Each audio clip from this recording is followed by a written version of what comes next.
Lady Gaga is proof David Bowie raped Carol Burnett. Sarah Palin is one of the, she flips every crazy bitch switch I have, man. I swear to God. And I got on stage and they knew our history better than we know it. You know, Asian, you were raised pretty strict, I'm guessing. Yes. Yes. I'm grateful for it too. Yeah. Without that, I wouldn't be playing this theater. It's almost like comedy as a hostage situation, as someone said to me. Wow. Take off right there. So if I piss this family off, you're gonna see it on. That was I always hate when someone takes a joke and screws it up. Like I see it in print and go, that's not the joke. They don't put the jokes. I work hard. Like words are really important, man, and you got to work them. And like someone will print like the lamest joke, and you just go, and then I look like a douche, frankly, because I didn't write that. That joke's not funny. Yeah. Instead of revolution, Neverlution. It's kind of about how. In the last decade, we kind of, as a country, have really lost our way. We've really kind of lost. If you look since 9/11, from Bush, actually from the Supreme Court doing something they never have done in history and have made a rule they will never do again, letting a guy lose an election and then making him president. From then, all the way to the BP oil spill, I just think we just have these 10 years of just like we lost it. And this all started with this one incident happened at the base level. I was in DMV dealing with this little kid, and I wasn't dealing with the kid was dealing with us. He was this little obnoxious fat kid. And by the way, this kid was, and I don't have no problem with fat kids, but this kid this kid was the grand marshal riding the fudge float in the juvenile diabetes parade. This kid was huge. He had no bone structure. He was Jabba the Fat. That's all he was. And he was 5, and there's no reason for it. And so, but that's bad enough. But then he was. I know, politically correct, but not me. So you got to call it, because that's the whole thing, is that we stopped calling things as they are. You know, men aren't men anymore. Am I the only one who notice it? Do you meet a lot of real men, like guys that are like real guys? Not to this point, no, Titus. No. This decade, we all became all these guys tried to be individual rebels by wearing the exact same flaming skull on a bedazzled Ed Hardy thermal. You know, it's just we've become these metrosexual, just and I don't mean. I'm in Philadelphia. I'm getting on the plane. There's a guy in first class wearing Dr. Pepper flannel pajama bottoms and UGG boots. And I didn't know what to do. I went and smudged his nail polish. I was like, dude. And we stopped being men. Clint Eastwood doesn't moisturize. What's more screwed up, this country or your family? Yes. Yes. My family's, I've really mined my family pretty hard. From my mom killing her husband, to last husband, because you don't get another one after that, as I said in my jokes.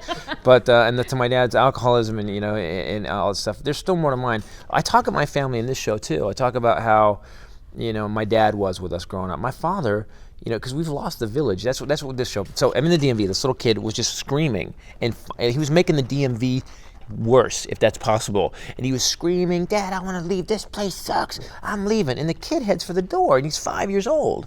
And I thought, wow, my dad would have just let me leave. I'd have been run over in the parking lot by a student driver. Kind of like Darwin. Yes, exactly. He would then scoop me up with an orange safety cone and buried my remains under a headstone that said, "Hey, he wanted to leave." That's what would have happened. This kid starts running, and his father's one of those dads. He's wearing this shirt made out of like hemp and regret, and he's got like Crocs on, and he's just little soul patch, and he was he looked like the dad that gives out the trophies to the losers in Little League. Mm-hmm. And when did that start, by the way? When did we start getting out trophies for sucking? Because I would have been a legend. Anyway, so you're just bitter you weren't there. No.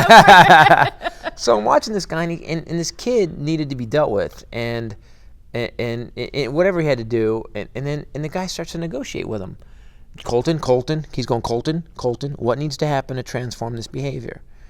And I put my hand up. I was like, please pick me, because I know what needs to happen. We lost the village, and I realized, wow, our country's going downhill because we lost the village. We don't give a crap about anybody else but ourselves. And it's because if you look at our society, you look at the consumerism, you look at, it's all Paris Hilton, and what are you wearing, and, like a G6, it's all like we've lost kind of the... You rail against it, and yet you consume it. No, I don't, actually. I don't anymore. Don't. No, I don't anymore. I don't. I mean, I buy the small Jaguar. I don't spend a lot of money on the expensive... Terrible. Yeah. Yeah, Starbucks. You know what, though? But it's just And regular you're wearing coffee. Yeah. Let's check out the shoes. I made these jackets. Me and some Somali children got together and made these by hand. I'm here to help. you know, but giving them everything. You have a helmet for everything. You have 3 different helmets. You have a skateboard helmet. You have a bicycle helmet, and then you know you got a helmet for just playing soccer. And so, and then you have to, you can't let them do this, can't let them do that. And I just realized that our kids are going to grow up, and one day one of them's going to be president. And they're gonna yes, it puts a chill through you, doesn't it? Happened already. No. I think this guy is this. I think Obama's the last generation, but you look at Sarah Palin. I would say Sarah Palin's from that generation. Sarah Palin is one of the. She flips every crazy bitch switch I have, man. I swear to God.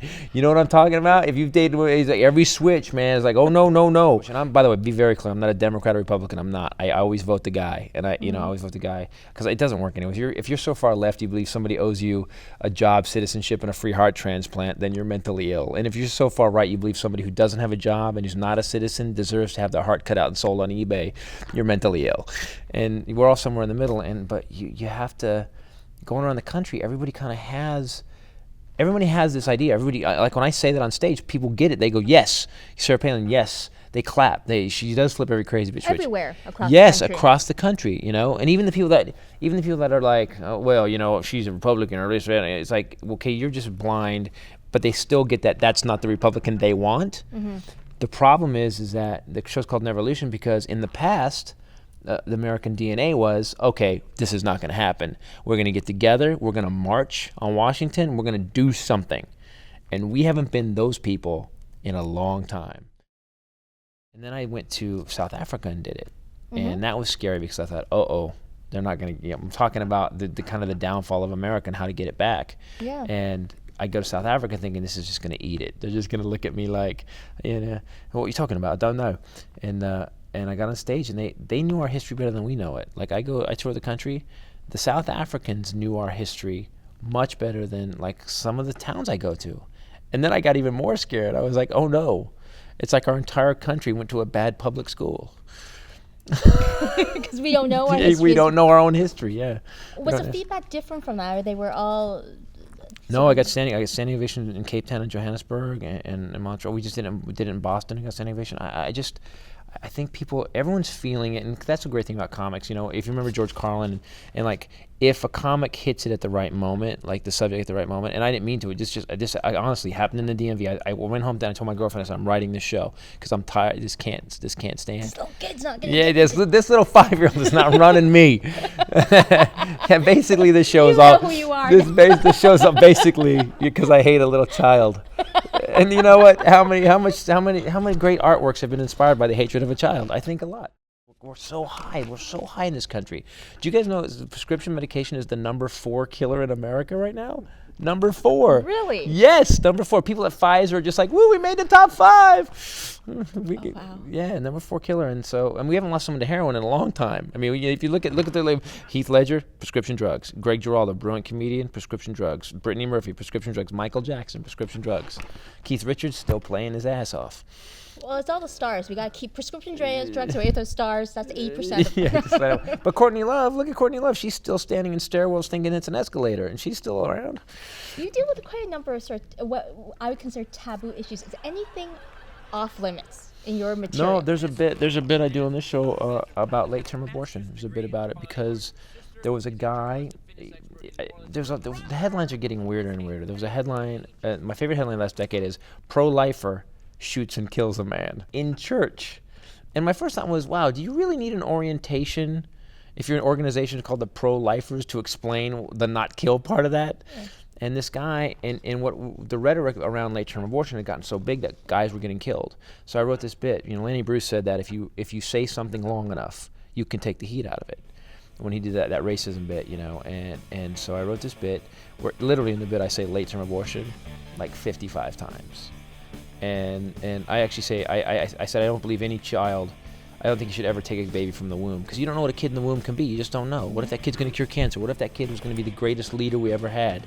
You know, so I don't think there should ever be any. Or that kid in the DMV. Right, yeah, right. Wait, see, there's a problem. Eh? See, I don't think there should ever be any abortions. But I do believe once that child is born, there should be a 22-year late-term abortion window.